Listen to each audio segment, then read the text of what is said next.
Assalamualaikum warahmatullahi wabarakatuh. Perkenalkan saya Nurdianti Syahid dari kelas Pendidikan Fisika B. Pada kali ini saya akan menjelaskan mengenai perpindahan kalor. Media presentasi pembelajaran ini disusun untuk membantu pendidik dalam pembelajaran fisika. Pendidik dapat menggunakan media ini sebagai media presentasi pembelajaran di kelas, di mana media ini juga dapat digunakan sebagai software pembelajaran mandiri oleh peserta didik agar dapat memahami keseluruhan materi, dan pembahasan juga harus dilakukan secara berurutan dari pokok bahasan yang ditampilkan. Pada kali ini, pembahasan saya bagian pertama yaitu kompetensi dasar, kemudian yang kedua yaitu tujuan pembelajaran, kemudian yang ketiga yaitu kearifan lokal, yang keempat yaitu materi, dan yang terakhir yaitu soal. Baik, pada bagian yang pertama yaitu kompetensi dasar. Kompetensi dasar 3.5 yaitu menganalisis pengaruh kalor dan perpindahan kalor yang meliputi karakteristik termal suatu bahan, kapasitas, dan konduktivitas kalor pada kehidupan sehari-hari. Kemudian kompetensi dasar 4.5 yaitu merancang dan melakukan percobaan tentang karakteristik termal suatu bahan, terutama terkait dengan kapasitas dan konduktivitas kalor beserta persentase hasil percobaan dan pemanfaatannya. Kemudian yang kedua yaitu tujuan pembelajaran. Yang pertama yaitu peserta didik dapat menentukan nilai kalor yang diserap oleh air dalam pembuatan coto. Kemudian yang kedua yaitu peserta didik dapat merumuskan nilai kalor yang diterima ketika terjadi perubahan suhu pada pembuatan coto. Kemudian yang ketiga yaitu peserta didik dapat menguraikan peristiwa perpindahan kalor yang terjadi dalam proses pembuatan coto. Kemudian yang keempat yaitu peserta didik dapat melakukan suatu percobaan mengenai konduktivitas termal pada penyangraian kacang tanah dalam proses pembuatan coto. Dan yang terakhir yaitu peserta didik dapat menunjukkan hubungan jenis bahan wajan yang digunakan dengan waktu penyangraian kacang tanah. Kemudian yang selanjutnya yaitu kearifan lokal. Kearifan lokal yang saya gunakan pada kali ini yaitu coto, yaitu adalah makanan tradisional dari Makassar, Sulawesi Selatan, di mana makanan ini adalah terbuat dari jeroan sapi yang direbus dalam waktu yang lama. Coto di sini dihidangkan dalam mangkuk dan dinikmati dengan ketupat ataupun buras.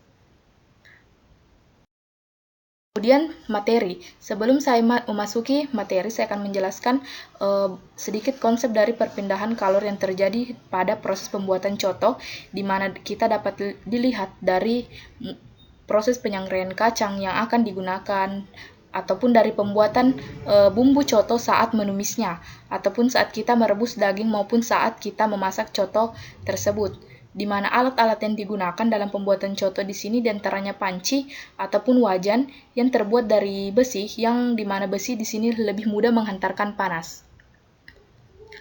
Baik, materi yang pertama yang saya jelaskan yaitu kalor, di mana kalor didefinisikan sebagai energi yang berpindah dari benda yang suhunya lebih tinggi ke benda yang suhunya lebih rendah ketika kedua benda tersebut saling bersentuhan. Yang pertama yaitu kalor jenis, di mana jika suatu zat menerima kalor maka suhu zat tersebut akan naik.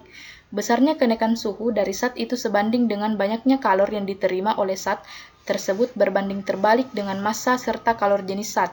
Begitu pula dalam pembuatan coto, di mana bahan yang digunakan itu pasti memiliki kalor jenis, di mana ketika proses pemasakan coto maka suhu tersebut akan naik ataupun akan bertambah dikarenakan adanya penerimaan kalor. Atau dapat saya tuliskan yaitu banyaknya kalor sama dengan massa dikali kalor jenis dikali perubahan suhu, ataupun kalor jenis sama dengan banyaknya kalor dibagi dengan massa dikali perubahan suhu. Kemudian yang selanjutnya yaitu kapasitas kalor, di mana banyaknya kalor yang diperlukan untuk menaikkan suhu suatu benda itu sebanding dengan kapasitas kalor benda tersebut, dan sebanding pula dengan perubahan suhunya. Begitu pula dalam proses pembuatan coto, di mana dalam menaikkan suhu pada proses pembuatan coto ini, maka dibutuhkan kalor. Hubungan antara banyaknya kalor yang diserap ataupun suatu benda terhadap kapasitas kalor ini dan kenaikan suhu dapat kita tuliskan dalam persamaan, yaitu banyaknya kalor sama dengan kapasitas kalor dikali perubahan suhu, ataupun C sama dengan banyaknya kalor dibagi perubahan suhu. Kemudian selanjutnya yaitu perpindahan kalor, di mana perpindahan kalor itu terjadi apabila terdapat perbedaan suhu antara sistem dengan lingkungannya. Maka perpindahan kalor di sini dapat kita kelompokkan menjadi 3 macam. Yang pertama yaitu perpindahan kalor secara konduksi, kemudian perpindahan kalor secara konveksi, dan perpindahan kalor secara radiasi. Baik, yang pertama yaitu perpindahan kalor secara konduksi, di mana perpindahan kalor secara konduksi di sini adalah perpindahan kalor yang dilakukan melalui zat perantara dan selama terjadi perpindahan kalor tidak disertai dengan perpindahan dari partikel-partikel zat perantaranya. Pada proses pembuatan coto di sini terdapat konsep perpindahan kalor secara konduksi, yaitu dapat dilihat ketika proses penyangraian kacang tanah, di mana dalam hal ini kacang tanah terlebih dahulu melalui proses penyangraian dengan menggunakan wajan.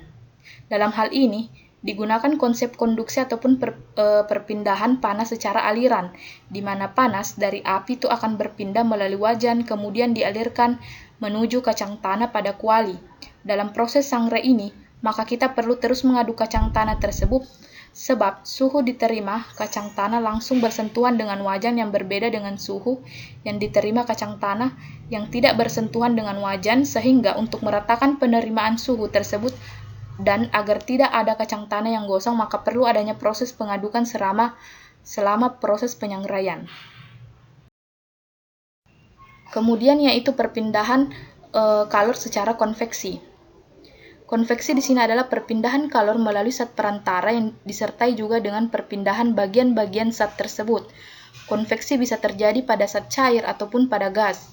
Dilihat dari proses pembuatan coto, terdapat konsep perpindahan kalor secara konveksi, yaitu ketika kita akan menumis bumbu yang akan digunakan pada coto, di mana dalam proses pembuatan coto dilakukan dengan menumis bumbu halus sampai harum dengan minyak secukupnya, maka pada proses ini terjadi proses perpindahan kalor secara konveksi. Selain itu proses penyangraian kacang juga terdapat perpindahan kalor secara konveksi, yaitu saat kita merebus daging dengan air panas, di mana proses ini terjadi proses perpindahan kalor secara konveksi, di mana pada saat air yang dipanaskan kembali hingga mendidih, maka akan terjadi perpindahan kalor akibat gerakan partikel zat cairnya. Saat air dipanaskan, air akan bertambah suhunya dan akan memiliki massa yang lebih ringan, sehingga air akan naik ke atas dan permukaan air yang dingin akan jatuh ke bawah untuk dipanaskan. Maka terjadilah gerakan siklus berputar secara konveksi untuk mengindikasikan terjadinya perpindahan panas. Begitupun hingga seterusnya hingga panas itu merata, di mana setelah air rebusan daging mendidih maka akan dimasukkan bumbu halus dan kacang yang telah dihaluskan serta garam ataupun bumbu lainnya. Kemudian yaitu perpindahan kalor yang terakhir yaitu radiasi, di mana radiasi atau pancaran adalah perpindahan kalor yang tidak memerlukan zat perantara atau medium. Dapat dilihat dalam pembuatan coto ini juga terdapat konsep perpindahan kalor secara radiasi, yaitu ketika proses memasak coto, di mana kita ketahui bahwa radiasi di sini adalah perpindahan panas tidak memerlukan zat perantara, maka panas akan menjalar lewat gelombang. Ketika kita memanaskan air untuk daging yang akan direbus, maka api dari kompor akan memancarkan radiasinya. Benda di dekat kompor termasuk tubuh kita akan merasakan hangatnya api tersebut, namun ketika kita menjauh kita tidak akan merasakan panas. Maka terjadilah proses perpindahan kalor secara radiasi pada saat itu. Kemudian ini beberapa soal sebagai bahan evaluasi untuk peserta didik yang dapat dikerjakan kepada peserta didik, yaitu pertama yaitu soal pertama, kemudian soal kedua, soal ketiga,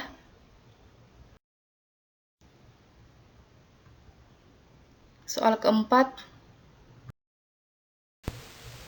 kemudian ini adalah soal kelima. Itulah 5 soal yang dapat dikerjakan oleh peserta didik sebagai bahan evaluasinya.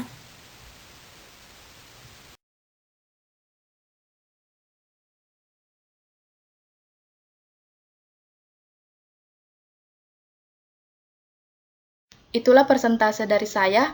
Saya ucapkan banyak terima kasih. Wassalamualaikum warahmatullahi wabarakatuh.